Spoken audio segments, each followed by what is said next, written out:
Comitato esecutivo comprende il presidente e il vicepresidente della BCE e 4 altri membri, tutti scelti tra personalità aventi autorità ed esperienze professionali riconosciute in materia monetaria o bancaria. Dal 2011 al vertice della BCE siede l'italiano Mario Draghi. Proprio in questi giorni si è aperta una polemica fra Mario Draghi e il presidente della Commissione Bilancio di Montecitorio, Claudio Borghi. La tematica riguarda la proprietà legale delle riserve auree degli Stati membri e competenze della Banca Centrale Europea. Dopo gli interrogativi e la richiesta di chiarimenti riguardo a chi deve gestire le risorse auree dei paesi che hanno adottato l'euro, è arrivata la risposta del presidente Mario Draghi, spiegando che l'istituzione di Francoforte ha il diritto di approvare le operazioni degli Stati membri aventi per oggetto le loro attività di riserva in valuta estera dei saldi operativi eccedenti un determinato limite.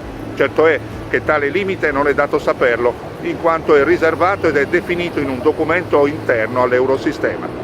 Mario Draghi ha specificato inoltre che alla Banca Centrale Europea compete anche l'assunzione di decisioni concernenti la detenzione, la negoziazione e la gestione giornaliera nonché a lungo termine delle riserve ufficiali.